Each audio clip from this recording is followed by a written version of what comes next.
వంట ప్రిపరేషన్ లాంటివేం పెట్టొద్దు. ఇప్పుడు నీకు చేసి పెట్టే వాళ్ళు కూడా ఎవరూ లేరు కదా. బాబాయ్తో మాట్లాడుతూ ఉండు. 10 నిమిషాల్లో తినడానికి ఏదైనా చేసుకొస్తాను.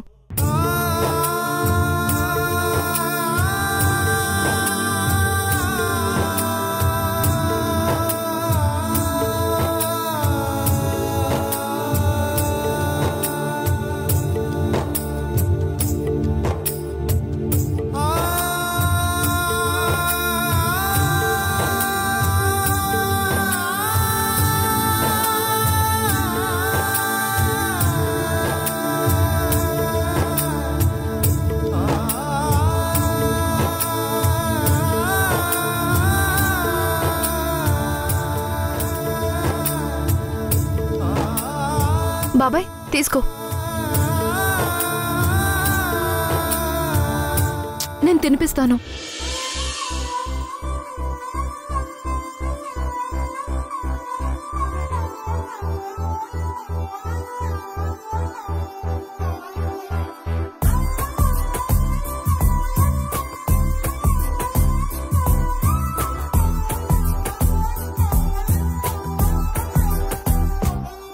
చెబుతావా చెబుతావా ఈ సాయం ఎందుకో, చెబుతావా చెబుతావా ఈ స్నేహం ఎందుకో, చెలిమైనా లేదైనా ఒక కంచై నిలిచావు, నిదురైనా లేకుండా ప్రాణాలే పరిచావు, ఒక ఓకేనా ఒక తోడై అడుగేసావెందుకో, చెబుతావా చెబుతావా చెబుతావా చెబుతావా ఈ సాయం ఎందుకో, చెబుతావా చెబుతావా ఈ స్నేహం ఎందుకో.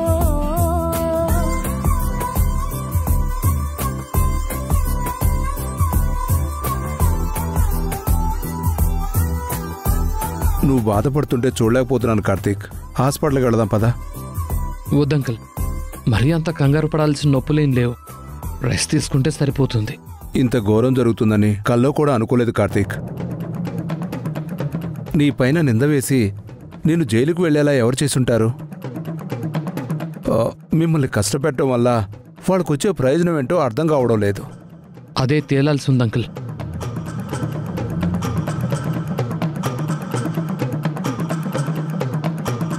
ఇంట్లో వాళ్ళే కుట్ర చేసి ఆంటీ మీద కక్ష కట్టి శ్రీ దగ్గర బ్యాడ్ అయ్యేలా చేస్తూ వచ్చారని తెలిసింది. వాళ్ళెవరో కనిపెట్టి బుద్ధి చెప్పాలి కార్తిక్. అవును మాలిని, ఆ ఇంటి కోసం ఎన్నో త్యాగాలు చేసిన అమ్మ మీద నేరం మోపాలని చూశారు.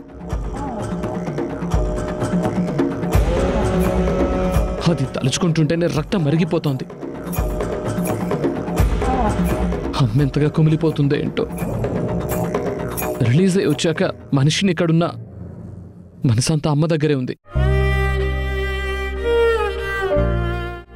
ఆ కుట్ర చేసిన వాళ్ళు దొరికే వరకు నేను అమ్మ ఆ నిందను మోయాల్సిందే అనే బాధను తట్టుకోలేకపోతున్నాను. తొందరలోనే ఆ నిజం బయటపడి మీరు అమాయకులని తేలుతుంది. తప్పు చేసిన వాళ్లకు శిక్ష పడుతుందన్న నమ్మకం నాకుంది కార్తిక్. నువ్వు ఇప్పట్లో ఆఫీస్కి వెళ్ళొద్దు కార్తీక్. ఎందుకు అంకుల్? అవును కార్తిక్, శ్రీని మీద కోపంగా ఉన్నాడు. ఆఫీస్లో నువ్వు శ్రీకంఠ పడితే మళ్ళీ ఏదైనా గొడవ జరగొచ్చు. రిస్క్ తీసుకోవడం కరెక్ట్ కాదు కార్తిక్. ఇలా ఎన్ని రోజులు ఉండమంటావు? ఆ కుట్ర చేసిన వాళ్ళెవరో తెలిసే వరకు.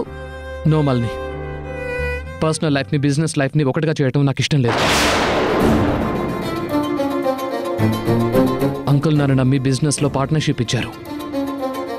ఇప్పుడు ఆయన బిజినెస్లో లాస్ రాకూడదు. అందుకే ఆఫీస్కి వెళ్ళినా నా పని నేను చూసుకొని వచ్చేస్తాను. ఒకవేళ అడ్డొస్తే అప్పుడు వాళ్ళకి ఎలా సమాధానం చెప్పాలో అలాగే సమాధానం చెప్పొస్తాను. ప్లీజ్ కార్తీక్, నా మాట విను. గొడవలొద్దు. లాస్ వస్తే రానివ్వు. ఆ ఆఫీస్కి మాత్రం వెళ్ళొద్దు. అంకుల్, నా గురించి మీరేం వర్రీ అవ్వద్దు. నేనేం చేయాలనుకున్నానో ఆ చేయనివ్వండి అంకుల్. Please uncle. సరే కార్తీక్, ఆరోగ్యం జాగ్రత్త. వెళ్ళొస్తాం. Okay uncle. బాయ్ కార్తిక్.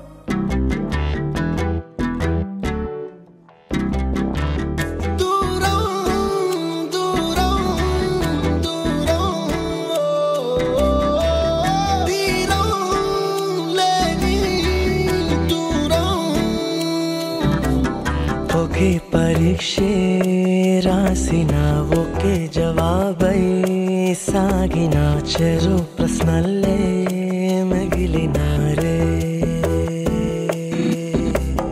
ఒకే పడవలో కలిసిన ఒకే ప్రయాణం చేసిన చెరు ప్రపంచం చేరినారే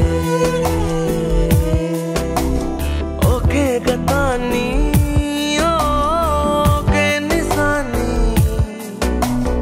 ఊరేసిన నువ్వు బాగుండాలి కార్తీక్, నువ్వు బాగుండాలి. వెళ్ళొస్తాను కార్తీక్. Thank you Malini. మరో జగాన్ని వరించినారే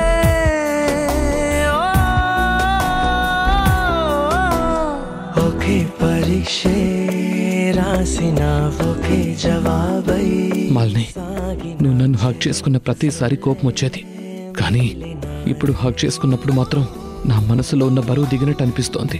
నా ఫ్రెండ్ నా బాధని పంచుకుంటుంది అనిపిస్తోంది.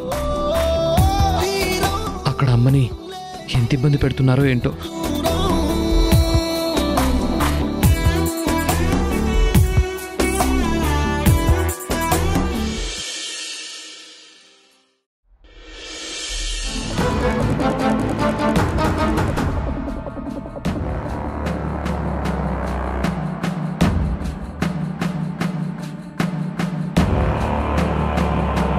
అన్నయ్య, పెన్ డ్రైవ్ ఇచ్చింది కదా, ఇంకేం అస్త్రం ఉంటుంది?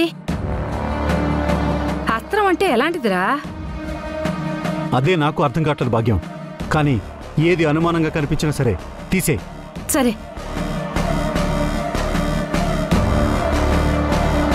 ఒరే అన్నయ్య, ఈ బీరువా కేసు ఆ దిండి కింద దాస్తుందన్నయ్య, చూస్తానుండు.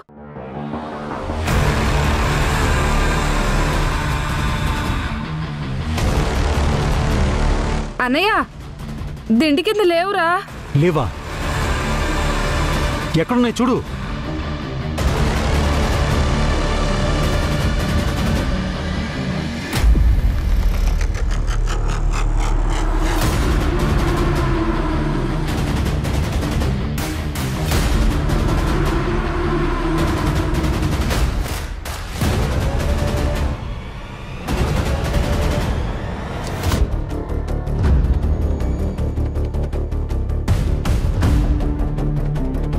అన్నయ్య, దొరికింది. తీసుకురా. రా రా. అన్నయ్య, ఈ కేసు ఎప్పుడు దిండి కింద దాస్తుంది. అంత సీక్రెట్ గా బుక్కులో దాచిందంటే ఖచ్చితంగా అస్త్రానికి సంబంధించి బీరువాలో ఏదో ఉండే ఉంటుంది. ఇదిగో